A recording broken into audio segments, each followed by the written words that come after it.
قرآن پاک میں اللہ رب العزت نے آدم علیہ السلام اور اس کی اولاد کی کس طرح تخلیق کو بیان کیا اور اس کی عظمت کو بیان کیا۔ آئیے سنتے ہیں قرآن اس کے بارے میں کیا کہتا ہے۔ انسان کی ابتدائی تخلیق مٹی سے ہوئی، پھر سلسلہ تناسل نطفہ سے جاری ہوا۔ انسان کو اللہ تعالیٰ نے اپنے ہاتھوں سے پیدا کیا اور اس میں اپنی روح پھونکی۔ انسان کو اللہ تعالیٰ نے اکثر مخلوق سے اکرم، افضل اور احسن بنایا، بحر و بر پر سوار کرایا اور کھانے پینے کو پاکیزہ چیزیں دی۔ انسان نے فرشتوں پر علمی برتری حاصل کی۔ اللہ تعالیٰ نے انسان کو علم و عرفان کی خصوصی صلاحیتوں سے نوازا۔ اللہ تعالیٰ نے انسانوں کو زمین پر اپنا نائب خلیفہ بنایا۔ اللہ تعالیٰ نے فرشتوں کو انسان کے سامنے سر بسجود کر دیا۔ اولین انسان کو بیوی سمیت جنت میں ٹھہرنے اور ہر طرح کے میووں سے لطف اندوز ہونے کا حق دیا۔ انسان کے سامنے سجدہ سے انکار ہی کی بدولت شیطان راندہ بارگاہ ٹھہرا۔ نفس انسانی کو محترم بنایا اور اس کا قتل حرام ٹھہرایا۔ ایک انسان کا قتل گویا ساری انسانیت کا قتل ہے۔ ایک انسان کا احیاء یعنی اس کی زندگی گویا پوری انسانیت کی زندگی ہے۔ تمام انسان ایک خاندان سے تعلق رکھتے ہیں یعنی آدم علیہ السلام سے۔ شعوب و قبائل محض تعارف کے لیے ہیں، قبیلے اور برادری جو ہے یہ صرف تعارف کے لیے۔ معیار فضیلت صرف تقوی ہے، اس کے سوا کچھ معیار کی چیز نہیں۔ اللہ تعالیٰ نے انسانوں کے لیے سمندروں، کشتیوں، ندیوں، سورج، چاند، ستاروں، رات اور دن کو کام پر لگا دیا۔ انسانوں کے لیے آسمان سے پانی نازل کر کے ان کی فصلوں کی سرابی کا انتظام کیا۔ مویشی انسان کے بس میں دے دیے۔ جو کچھ زمین میں ہے انسان کے بس میں دے دیا۔ زمین و آسمان کی ہر چیز کو تمہارے کام پر لگا دیا۔ انسان کے لیے 8 قسم کے چوپائے نازل کیے۔ اللہ تعالیٰ نے زمین کو انسان کے لیے بچھونا بنایا اور اس میں اس کے لیے راہیں نکالی۔ اللہ تعالیٰ نے انسان کو احسن تقویم یعنی بہترین شکل و صورت میں پیدا کیا۔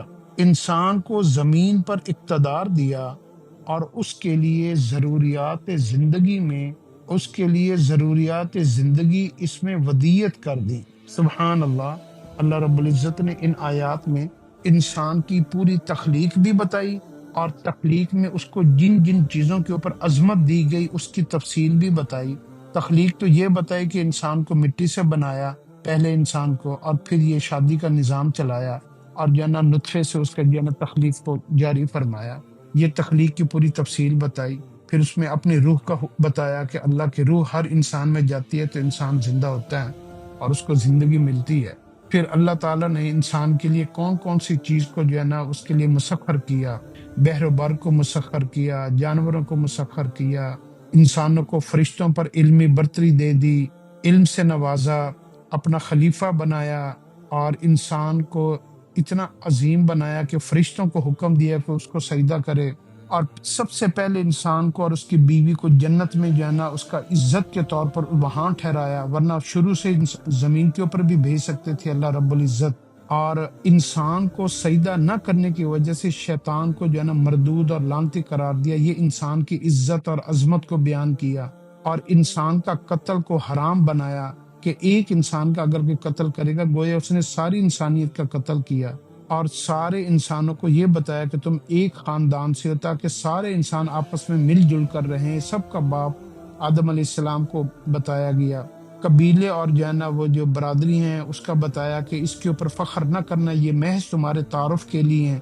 اور یہ بات سب سے امپورٹنٹ ہے کہ کسی کے اوپر فضیلت نہیں سوائے تقوی والے کو، یعنی سب سے افضل درجہ جو ہے معیار فضیلت اور بلندی معیار جو ہے وہ صرف اور صرف انسان کا تقوی ہے کہ وہ اللہ کے حکم کتنے مانتا ہے اور گناہوں سے دور کتنا رہتا ہے۔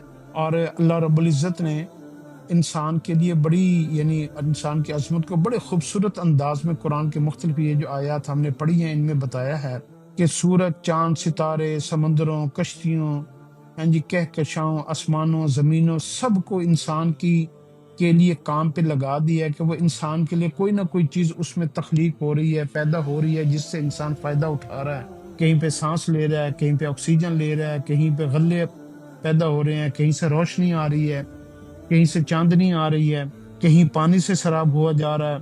اور زمین و آسمان، یعنی جو کچھ زمین میں ہے وہ سارا کا سارا انسان کو کہہ دے کہ تم زمین میں ہل چلاؤ، اس کے اوپر جیسے مرضی کرو۔ زمین اور اس کے خزانے اللہ نے انسان کے بس میں کر دی ہے، وہ ڈھونڈ لے اس کو۔